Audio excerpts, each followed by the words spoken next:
connecter à ma classe virtuelle et ma bibliothèque de ressources alimentées, je peux donc préparer mon animation. Je vais pour cela cliquer sur le bouton Options de présentation. Un panneau horizontal s'ouvre avec dans la partie inférieure gauche mes ressources. Et je visualise ici que j'ai bien mes dossiers, mes sous-dossiers avec les documents qui sont classés dedans. Donc c'est vraiment l'image de ce que l'on vient de voir dans la bibliothèque Mes ressources dans le back-office. Je retrouve de la même façon mes sondages et questionnaires, enquête de satisfaction, météo de l'humeur et ainsi de suite. Au départ, ma salle principale est vide. Aucune ressource n'y est associée pour le moment. Je vais donc pouvoir créer ma progression pédagogique simplement en cliquant sur une ressource qui m'intéresse. Imaginons que je veuille démarrer ma classe virtuelle par une météo de l'humeur.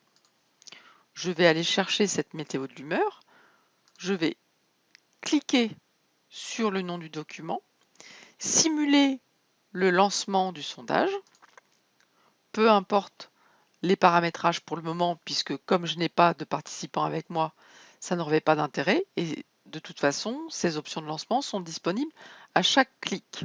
Donc on verra plus tard que une fois en live avec mes apprenants, je retrouverai cette boîte de dialogue que je pourrai renseigner de façon opportune par rapport à ce que je veux faire avec ce sondage.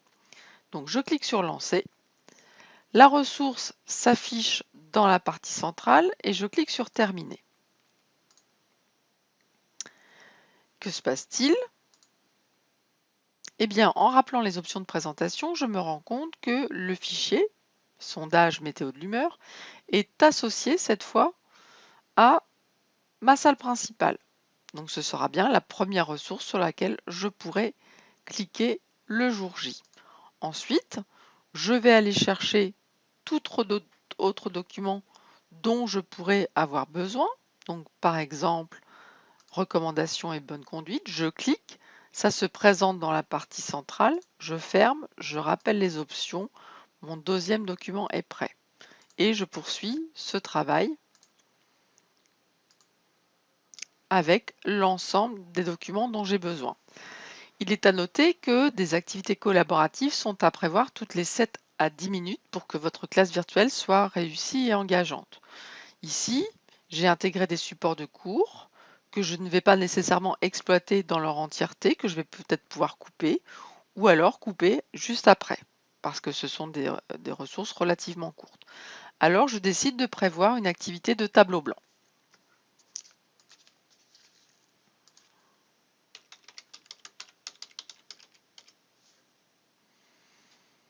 Je vais créer le tableau blanc à qui je viens de mettre un titre et vous voyez que le tableau blanc ici est intégré également dans ma séquence pédagogique et je poursuis ce travail au fil de l'eau jusqu'à obtenir ma progression complète.